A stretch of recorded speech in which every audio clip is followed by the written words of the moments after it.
এখানে একটু আগেও ছিল ক্লাসের কোলাহল, সেখানেই তৈরি হলো শত শত আর্তচিৎকার। বাংলাদেশ বিমান বাহিনীর F7 মডেলের বিমানটি দুপুর 1:06 উড্ডয়ন করে। 12 মিনিট পর ঠিক 1:18 বিমানটি বিধ্বস্ত হয়। বিমান চালাচ্ছিলেন ফ্লাইট লেফটেন্যান্ট তৌকির। এটি তার সোলো ফ্লাইট ট্রেনিং এর অংশ ছিল। এই ধাপে এসে একজন প্রশিক্ষণরত বৈমানিক প্রথমবারের মতো একা কোনো প্রশিক্ষক ছাড়াই নিজে একটি বিমান ওড়ায়। ফ্লাইটের দৈর্ঘ্য ছিল সাধারণত 20 থেকে 30 মিনিটের, কিন্তু কে জানতো মাত্র 12 মিনিটেই সবকিছু শেষ হয়ে যাবে। তাছাড়া এই ট্রেনিং এর আগে পাইলটের মনোবল, দক্ষতা, জরুরি অবস্থা সামলানোর কৌশল সহ নানান বিষয় বারবার পরীক্ষা করে দেখা হয়। সবকিছু ঠিক থাকলে তখন তাকে একাই একটি বিমান নিয়ে ওড়ার সুযোগ দেওয়া হয়। তৌকির সবকিছুর যোগ্য ছিল। তিনি বিমান নিয়ে কুর্মিটোলা পুরান এয়ারফোর্স বেস থেকে টেক অফ করেন।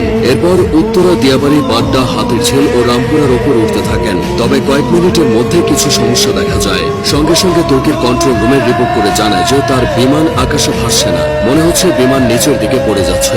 কন্ট্রোল রুম থেকে তাকে জানানো হয় তিনি যেন ইজেক্ট করেন তথা বের হয়ে আসেন।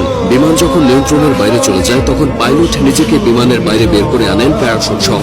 এটি ইজেক্ট, কিন্তু কোনো এক অজানা কারণে তা সম্ভব হয়নি। এদিকে কন্ট্রোল রুমের সাথে পাইলটের যোগাযোগ বিচ্ছিন্ন হয়ে যায়। তার ঠিক 1 থেকে 1.5 মিনিটের মধ্যে বিমানটি নিয়ন্ত্রণ হারিয়ে উত্তরা মাইলস্টোন স্কুলে বিধ্বস্ত হয়। মূলত স্কুলের আবাসিক ভবনে বিমানটি আছড়ে পড়ে। ভবনটির নাম হায়দার হল। হলের পুরো অংশ ধসে গেছে। বিমানের বড় অংশটা ক্যাম্পাসের মাঝের ফাঁকা অংশে পড়েছিল। বিমানটি একটু পরে আছড়ে পড়লে হয়তো হতাহতের পরিমাণটা কিছুটা কমতো, কারণ ক্লাস শেষের ঠিক পরের সময় বিমানটি আছড়ে পড়েছে। বহু ছেলে মেয়ে ক্লাস শেষে বের হয়ে চলে যেত। যে ভবনে বিমান বাহিনীর প্রশিক্ষণ বিমানটি বিধ্বস্ত হয়েছে সেটি দোতলা ছিল। ক্যান্টিনের পাশেই ওই ভবনটি। ওই ভবনে 2টি তলা মিলিয়ে মোট 16টি ক্লাসরুম আছে আর 4টি শিক্ষকদের রুম। প্রাথমিকের 1ম থেকে 5ম শ্রেণীর ক্লাস হতো এই ভবনে। 3য় ও 4র্থ শ্রেণীর শ্রেণীকক্ষের সামনেই বিমানটি বিধ্বস্ত হয়েছে। তখন ক্লাস চলছিল। কিছুক্ষণের মধ্যেই ক্লাস শেষ হতো। ঠিক সেই সময় কলেজের প্রজেক্ট 7 নম্বর ভবনে বিমানটি ধাক্কা লেগে জ্বালানি লিকেজ হয়। পরে প্রজেক্ট 2 ভবনের সামনে আছড়ে পড়ে। বেলা 1টার দিকে স্কুল ছুটি হয়ে যায়। তবে তখনও কিছু শিক্ষার্থী সেখানে অবস্থান করছিল।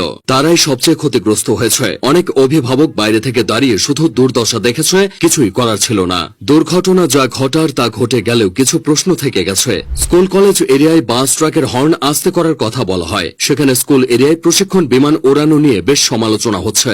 উন্নত দেশগুলোতে বিমান বাহিনীর প্রশিক্ষণ বিমানগুলো জনমানবহীন এলাকায় এনে ওড়ানো হয়, এই যেমন ফাঁকা মাঠ, নদীর পার বা বিধ্বস্ত কোনো জায়গায়। কারণ একটাই, কোনো অনাকাঙ্ক্ষিত ঘটনা ঘটলে যেন ক্ষয়ক্ষতি এড়ানো যায়। এদিকে ঢাকার মতো জনবহুল শহরে বিমান বিধ্বস্তের এই ঘটনা ক্ষয়ক্ষতির পরিমাণ বাড়িয়ে দিয়েছে। তাছাড়া যে বিমানটি নিয়ে তৌকির বের হয়েছিল সেটি বহু বছরের পুরানো বিমান বলে অনেকে দাবি করছে। এই বিমান এতটাই ঝুঁকিপূর্ণ যে দুনিয়া জুড়ে এটি উড়ন্ত কফিন নামে পরিচিত।